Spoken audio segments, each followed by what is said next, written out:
Welcome to Happily Ever After, the podcast where we talk about life's big stories. From breakups and breakdowns to icky secrets and happy endings, it's the stuff that makes us human.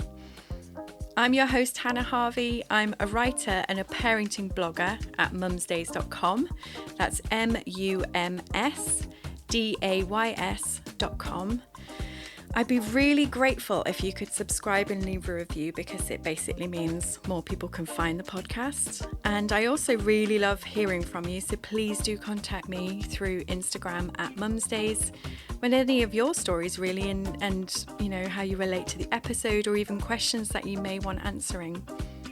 You can find all the details from this episode in the show notes. Hello and welcome to Happily Ever After with me, Hannah. And today I've got my girl back. It's Josie's in the house. Hi, everyone. Well, I brought Josie back because she's been helping me with my food. Yes, that I have. Have you not? That is. The task that is. So a very quick background to my situation was I was managing my weight in a not especially healthy way, should we say, Josie? Yeah. So it was along the lines of very restrictive and then eating a lot all at once when I couldn't restrict anymore. Because, So I said to Josie a little while ago, it was actually after I'd started getting in the sea, so it wasn't that long ago. No, not that long ago. I was like, I need your help because this just isn't sustainable and I feel like I'm constantly on a roller coaster of trying to manage the sort of damage you were doing. Yeah. It was like you were damage controlling Monday to Thursday and then damaging Friday, Saturday, Sunday. Yeah. Or in a roundabout way, that sort of routine. Which I think is quite actually a common pattern. Yeah. I think it definitely is. I probably learnt it from like back in my 20s or something, but that whole kind of half managing it. But I think the emotional side of eating like that is it just affects your brain massively. And there's all the cortisol that runs around if you're not eating properly and all that kind of stress hormones. So Josie, alongside the PT stuff that you do, you support people in nutrition. And obviously at some point you were not the hot babe that you are now. Well, you were a hot babe, don't get me wrong, but you were not ripped. Yes. So what's your story? The way that I work it in with my clients is, like I said, I think the last time I was on, I'll never get that in depth with someone. As in, I'll never give people like really strict nutrition until they have managed to kind of get to the point where they're consistent with the training, they're consistent with the sleep, and they're drinking a good level of water. Because if you say to someone who sacks off the gym every time that they're tired or kind of has like a bad healthy lifestyle in other habits, then going, okay, you're really stressed, you hardly have enough time to exercise or do anything that makes you feel good, so now when you eat chocolate and that is the little thing that you have left in your life that makes you feel better, I'm going to take that off you as well. It's just not going to work and it's not going to be helpful. So with clients, it tends to be maybe the second or third transformation group that people do with us. Or in your case, like once I've been PTing them for a while and they're really consistent with the training and they're getting to the point where they want a bit more. Like I felt like that's where you were at. Yeah. Like you're showing up, you're enjoying the sessions, you're giving them your all. You're getting your steps in. You were super committed to like being active outside of the gym as well. So it was like we've started to transform your lifestyle now as well. Yeah, like setting the habits and the foundations were there. Yeah, and so kind of you were at the point where what was almost affecting you was your unhealthy relationship with food. In that you were, when you were emotional, you would binge. Mm-hmm. And you were, and I mean, hands up, I still do it now. Like it's completely, you deal with things how you have to deal with them. But being aware of the problem is how we work to improve over time. Yeah. So just being aware of the fact that, okay, Monday to Friday, I find it really easy to control what I eat. But then come the weekend when I'm alone and I don't have my kids, for example, or in my case, when I don't have work in the structure that I'm used to, I then eat the whole wide world. And then I feel like shit. Mm-hmm. So then I do it again on the Saturday after I've recovered. And you go through this, like, it's all about like your blood sugar levels, and it just becomes a really bad cycle when you binge to then be able to get yourself out of it. Mm-hmm. And then on the Monday you feel guilty for everything that you've eaten, so then you starve yourself till the next Friday, then you do it again. Yeah. So what it is you've got to, clients, every single time I work out a client's calories for them, they'll go, oh my God, that's way too many. Mm-hmm. Which, was that your reaction? Totally. Like, I've never eaten more than I have since I've started this plan. However, if you actually looked at, and this is especially true, not so much in your case, but in people who drink alcohol as well, if you look at the amount of calories you consume Monday to Friday, but then add on the extra calories consumed over the weekend, mm-hmm. then divide that by 7, what I'm giving you to eat per day, even though you think is loads of calories, is probably a lot less. Yeah. Because we've took away this need to binge on the weekend, and we've evenly spread it out over the week and still reduced it a little bit, so you're in a calorie deficit, so you're going to lose weight, but your body's not going to be almost starved Monday to Thursday and then be like, what the fuck's going on Friday through Sunday, because it's gone from being hungry all week to having way too much of everything. Yeah. So it's all about finding that balance.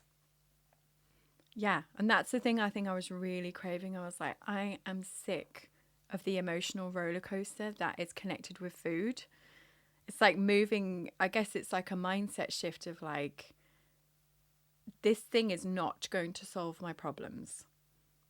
So how can I guess, manage it in a way so that my body gets exactly what it needs, and then I don't get to the weekend and feel the need to binge. I mean, don't get me wrong, there's been days when I've been like, Josie. Yeah, you messaged me that, what was it? And you were like, right, I'm going to the Indians. Do you remember? And you were like, what can I have? I was actually all right that time, and I ended up just going for something quite easy, a tandoori. But there were other times where I'm like, I've just had some really bad news and I've eaten a cream cake. Or I haven't got the kids. Yeah. And I'm like a bit lonely, and what do I do? Mm-hmm. But having a plan, like me saying like, right, this is, because I know I've used the term calorie deficit and setting people calories, but the main focus for your nutrition and is for most of my clients is the macros that they're eating. So there's millions of different diets, and you can Google it, and there's fasting, there's keto, there's all sorts of different diets you can follow.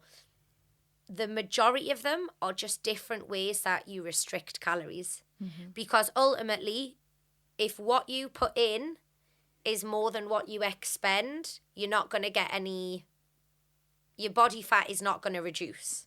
Mm-hmm. I don't want to use the term skinnier or lighter, or because I look physically better, as in I look stronger, I hold more muscle mass, but I haven't lost weight because I'm gaining muscle. I've lost body fat, but I still weigh the same as what I did 3 months ago. But my body composition has changed. Mm-hmm. So it's trying to break free from that I want to lose weight mentality that I think a lot of, especially like my mom's generation have. Like I honestly could scream at the amount of times I see that woman having toast with jam on for breakfast. And she goes, well, this is less than what you're eating. And I'm like, yes, but the fuel that food contains is not going to fuel you in the way that my 600 calorie breakfast is going to fuel me up until lunchtime. And I bet you'll snack on shit while you sat there. Yeah.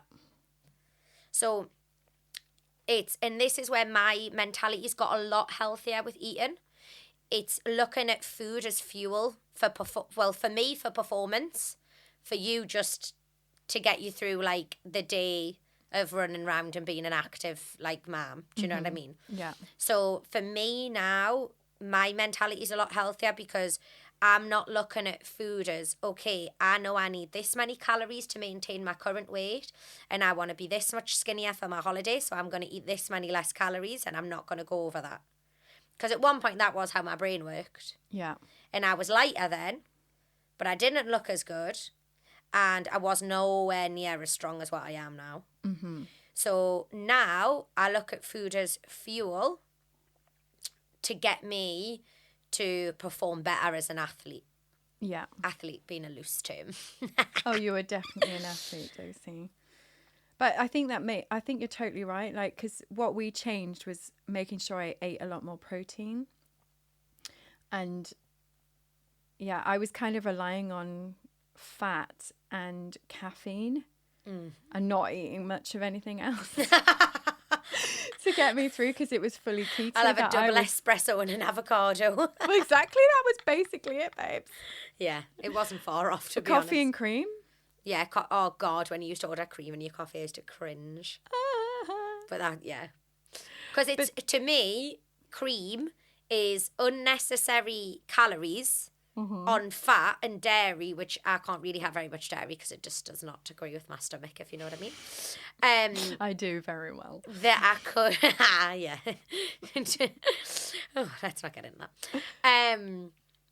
That you could be using those 100 calories that you've just wasted on or whatever, on cream or butter or whatever, to put into protein that's going to make you feel fuller for longer.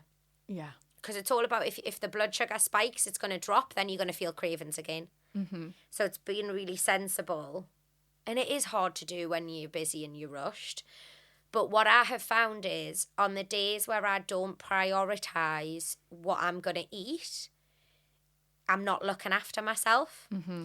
And it's like almost a self-sabotagey thing sometimes. Yeah. Sometimes it's just genuinely, I'm that busy. But like, you make time on the Sunday to prep for the Monday. Like, use that, find time somewhere. You will have it somewhere. Just stop watching the telly on an evening and use that time to make yourself a protein oats tub for breakfast. Do you know what I mean? Yeah, just something to set you up for the day. Something to set you up for the day. Like, you can buy these days, there's so many healthy places that you can eat that have the macros on, that you can easily fuel your body in the right way. Yeah. It's like, it's having enough respect for yourself to take that time to look after yourself. Mm-hmm. Yeah, and knowing that you are going to be busy during the week, so you've got to make time for this kind of thing. Yeah. But what I was going to say is that I've maybe lost a little bit, but what I've noticed is that I feel much more just awake from eating like this. I'm much more enthusiastic, and I'm like out walking all the time. Last week when I broke my car, I was doing like 30,000 steps a day. And you felt all right? Like, yeah, I felt completely fine and really good. And I feel like just things like, obviously we're working on like different things, but I feel like my arms feel better. And like you say, the muscle composition feels different. And I can tell in my clothes that like my body is smaller in it, even though I haven't lost weight as such. Yeah. So it's things like that I think makes such a massive difference when you start paying attention to the right things and not just being like, I need to be lighter. Yeah. Yeah, people need to move away from that focus, especially in older women as you get closer to the dreaded word menopause. It is so, so important. The more muscle mass you carry, the whole easier that process is for you. Really? Mm-hmm, yeah. People always ask us about supplements and stuff. The only supplement that I like religiously will take is creatine. I've started taking that. Well added done. It to my protein shake. It is the only supplement that there's like solid research out there to prove and that it actually does help with, helps the body to build muscle mass and maintain it, I believe. Don't quote me on this. But I did a load of work on it in uni, actually, funnily enough. And it is like the only supplement out there that is like 100% good crack. That's not an official. It's not official terminology, but yeah, that's take what they creatine. put in research papers. Yeah, this is good crack. If you have an article or something that we can read, we can. Yeah, do you know what? I'll find you a good article. Me something and we'll that's link creatine that relates to creatine and menopause, because I know that there's a massive link there. Oh, that's cool, and that helps you build muscle. That's what creatine does. yeah, it helps aid the process of it, I believe. We'll link in the show notes to I'll something figure it that's out. really good crack. Yeah, I should have researched this before I sat down, really. I do It's okay. apologise. We know what you're saying, and we'll link to it, so it's fine. So would you mind giving us like a couple of top tips that you would say for busy mums if they're trying to like just take control of their nutrition a bit more? High protein snacks. So if you're in a rush, yogurt pouches. Oh, they're great. Yogurt pouches are great. Protein bars. Yes, they're a chocolate bar, technically, but the low sugar, the low fat, the high protein. Ideally use them as a bit of a treat. Like if your kids are eating ice cream or cake at the beach, take a protein bar in your bag so that you then don't feel like you're missing out. And the number one reason why I bet that your diet will break down or you'll binge or whatever, sleep deprivation.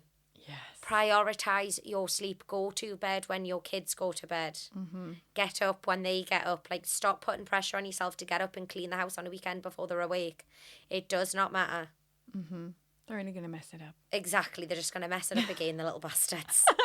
So leave the house a mess and prioritise your sleep. Oh, I love that. Because there's so many times that I speak to people and they're just not... I think as well when you've, especially like single mums and stuff, it's like, oh, I've been mothering all day and I need to have a bit of time to myself. But I think that the thing that drastically changed for me is when I finally went, do you know what? The only thing that is going to make me feel better tomorrow is if I get enough sleep. Me staying up to watch a bit of Love Island or something is absolutely not going to make me feel better. Absolutely not, Hannah. Why of all the so things topic did I choose that? It's because it's on at the moment. I'm sorry, Josie. We're giving that show no fucking airtime on here. Would you want me to re-record that? Yeah, let's redo the whole podcast because of that, Hannah. I meant the last bit. Oh, cool. That's amazing. Thanks so much, Josie. And I'll Thanks for having me yet again. Keep checking in with me and my nutrition, but I feel like I've got it. Oh, you've got it under good. control. I will keep checking in. Yeah. Just random days, like, I get you to send me your macros. Yeah. So you know I'm always watching. Spot check. Yeah. I'll be like the Ofsted of macros. Nice. Oh yeah. I like that. I think you need to call your new podcast that. Lovely. Thanks so much, Josie. Thank you. All right then. Thank you so much for listening, and I'll see you again next time for another episode of Happily Ever After with me, Hannah. It would be amazing if you could leave a review and subscribe. And of course, if you've got a friend who might enjoy this episode, please do pass it on. For anything else, you can get in touch with me through Instagram at mumsdays or by my website, mumsdays.com. And did you know that I've got a newsletter? So it's the best way to stay in touch and to make sure you don't miss any podcasts or any freebies or competitions that we're running. And again, you can sign up to that through the website.